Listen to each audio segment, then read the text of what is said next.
By 2030, the familiar maps of global power will be redrawn. So forget what you think you know about the world order. Imagine an Africa defined not by its past, but by its unified strength. A continent where borders are gateways, not barriers, and where the immense wealth of the land builds African futures first. This isn't some far-off, abstract dream. It's the potential outcome of a seismic shift that's already happening. The slow fade of Western influence and the simultaneous, powerful rise of a self-determined Africa.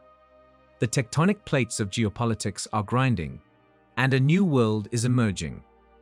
For centuries, the story of Africa was written by others. Now, the continent is picking up the pen. In this video, we're not just asking what if, we're going to show you what the political, economic, and social landscape of a more autonomous Africa could look like in 2030.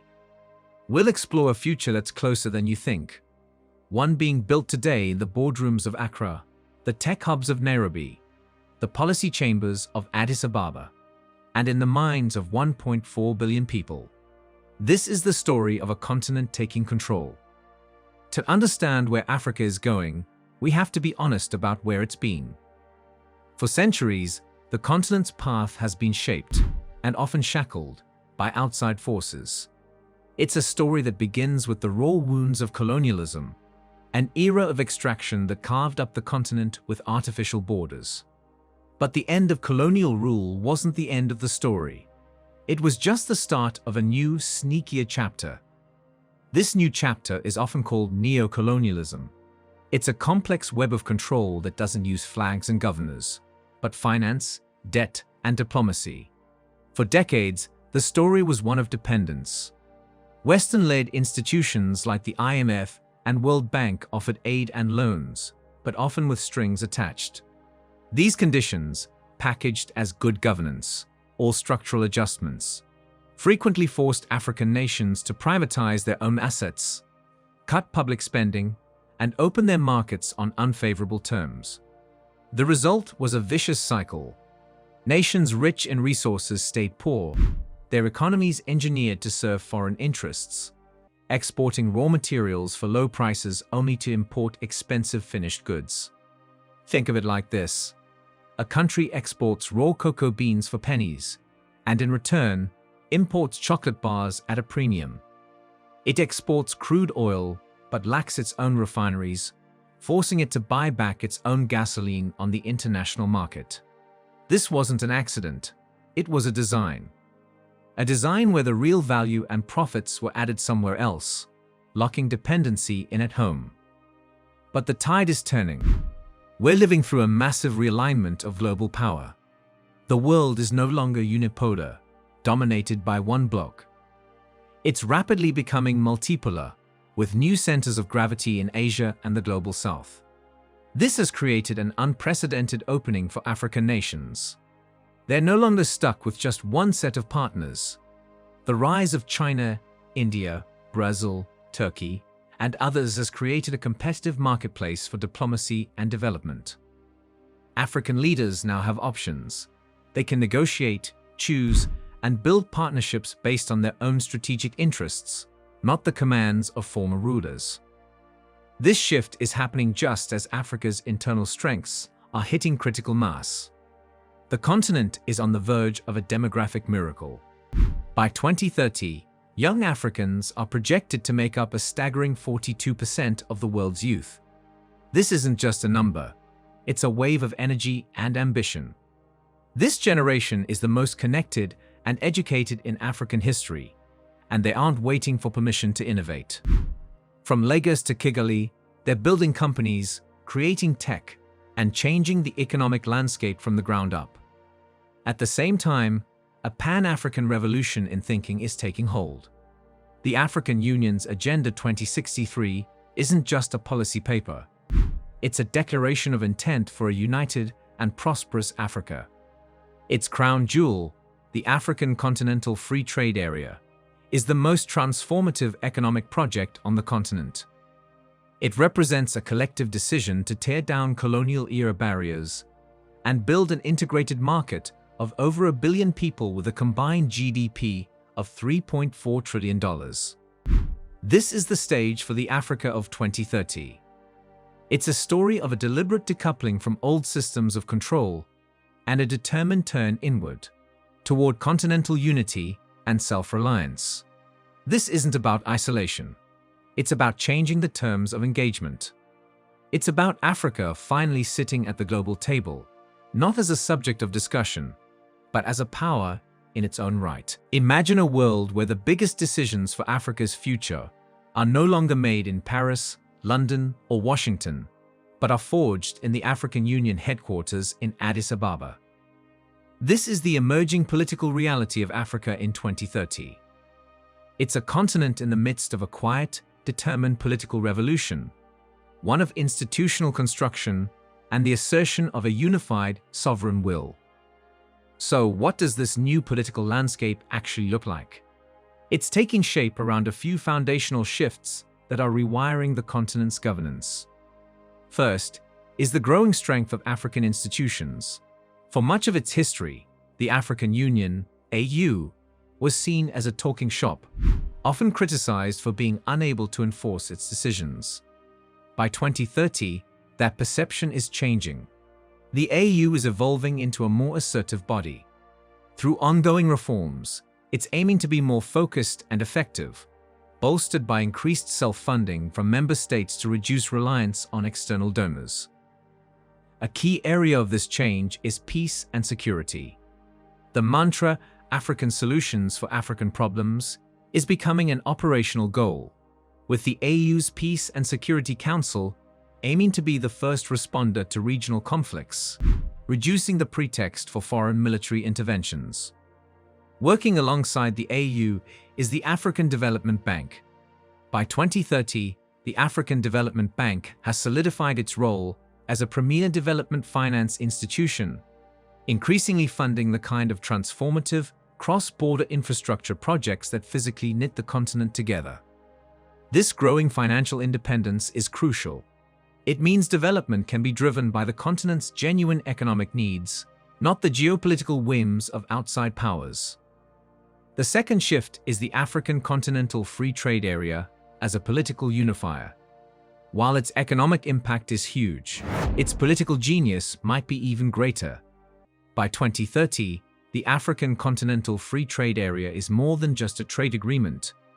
It's on its way to becoming a powerful engine for political integration. The process of harmonizing trade rules and customs procedures across dozens of nations is forcing a dense network of political cooperation. As tariffs and visa restrictions fall, a greater sense of shared identity is fostered. When nations are deeply intertwined economically, when a factory in Ghana relies on parts from Côte d'Ivoire to sell products in Nigeria, the incentive for conflict drops. The African Continental Free Trade Area is creating a web of mutual economic dependency that makes peace and stability a shared investment. The third and final shift is the emergence of a more unified African foreign policy. In 2030, Africa is less likely to speak with 54 separate voices on the global stage. Through a revitalized African Union, the continent is increasingly articulating common positions in forums like the United Nations and the G20. When the European Union seeks a trade deal, it increasingly negotiates with the African Continental Free Trade Area bloc. This collective bargaining power is altering global dynamics. Africa is moving from being a passive recipient of global policies to an active shaper of them. This growing unity is clear in how the continent manages its international partnerships. The Africa of 2030 is deliberately cultivating a diverse portfolio of allies. While maintaining pragmatic ties with the West, it has significantly deepened relationships with BRICS nations and other global South powers. This strategic non-alignment helps ensure the continent's interests are never held hostage by any single power bloc, allowing Africa to build its future on its own terms. For generations, the world has talked about Africa's potential. It was a continent rich in resources and people, but always on the verge of a breakthrough that never quite seemed to happen. The Africa of 2030 is a continent that is finally, decisively, converting that potential into power. It's building an integrated, resilient, and innovative economy that creates wealth for Africans by Africans. This economic metamorphosis is being built on a few colossal pillars.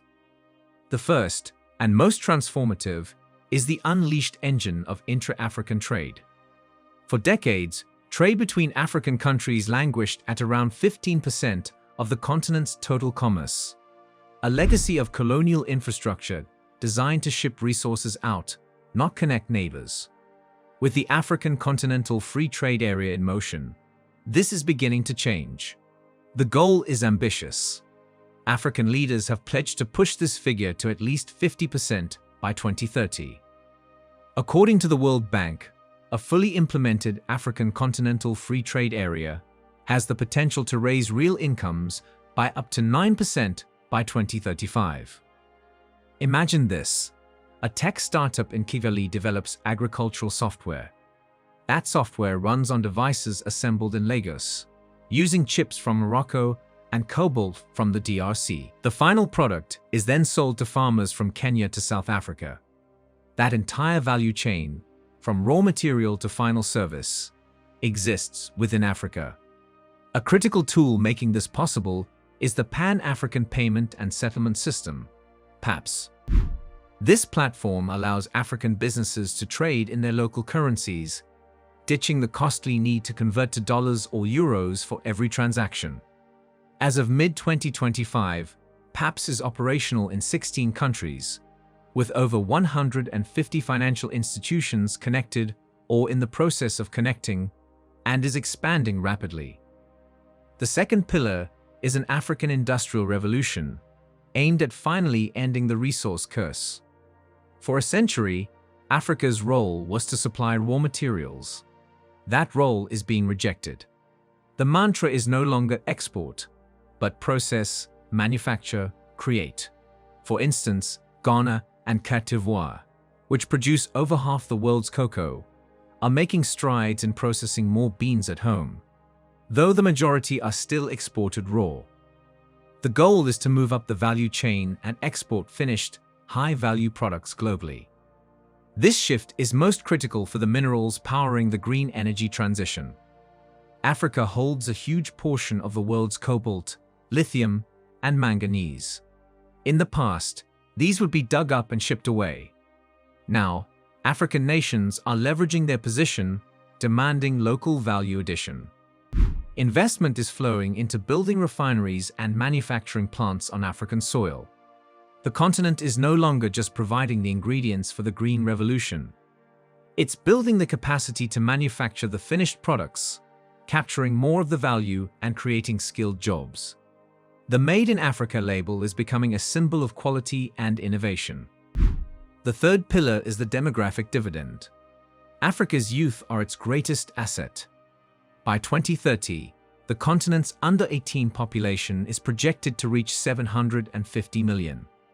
This is the largest, youngest workforce on the planet.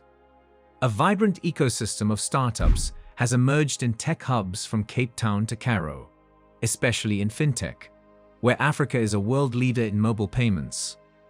This dynamism is being fueled by a new focus on education that prioritizes STEM, vocational training, and entrepreneurship, ensuring this young population has the skills for the new economy. The fourth pillar is the quest for energy sovereignty and a just green transition. Africa can't industrialize without power. While a huge challenge remains, with nearly 600 million people still lacking electricity, the continent is making strides to close the gap. It's taking a pragmatic approach, developing natural gas for reliable industrial power, while launching an ambitious push into renewables. The Sahara is being harnessed for solar, the Great Rift Valley for geothermal, and mighty rivers for hydropower, often financed and managed by African institutions.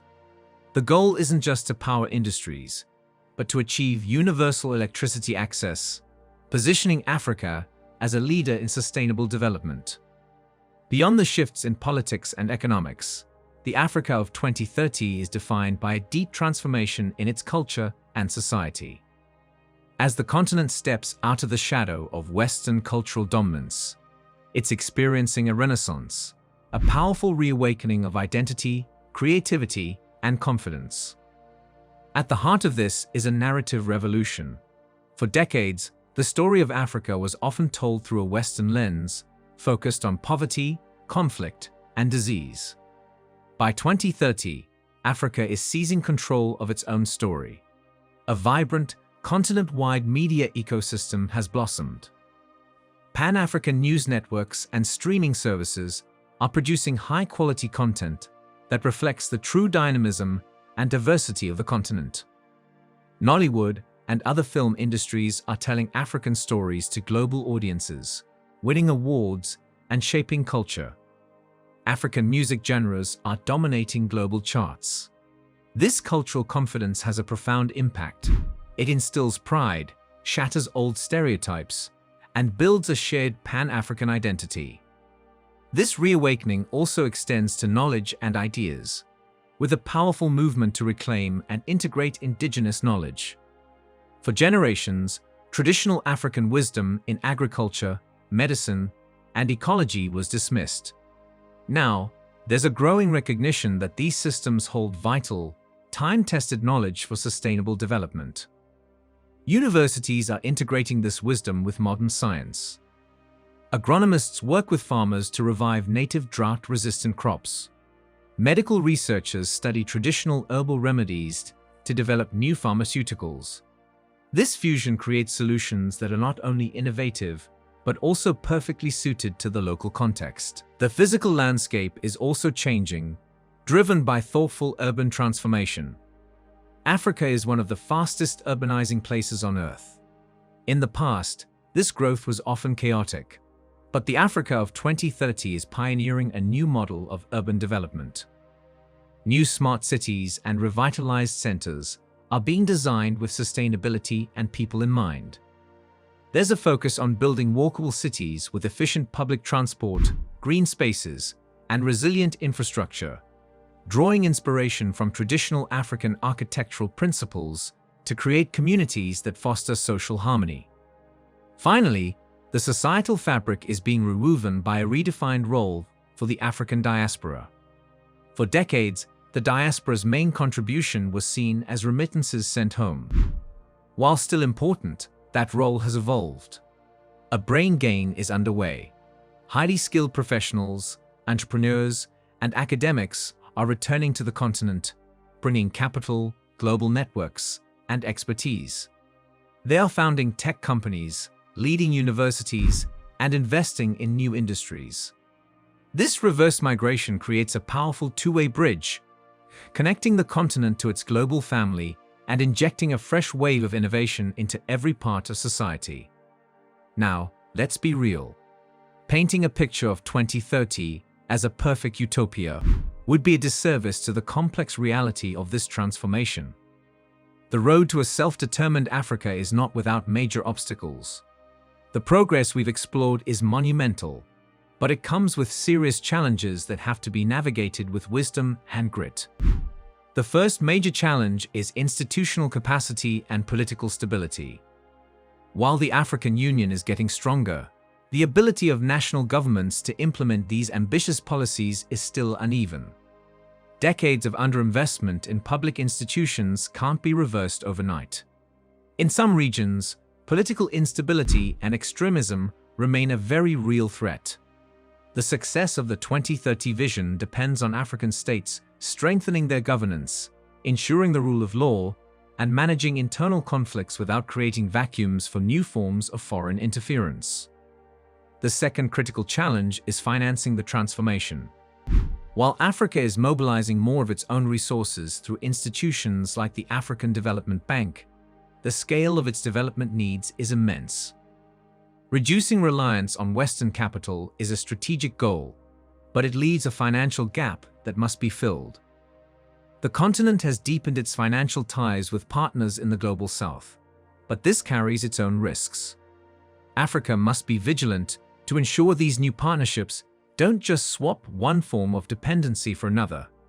By negotiating deals that are transparent, mutually beneficial, and don't lead to unsustainable debt.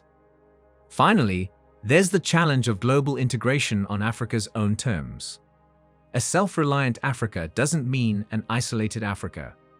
The continent's prosperity is still tied to its ability to trade and engage with the global economy.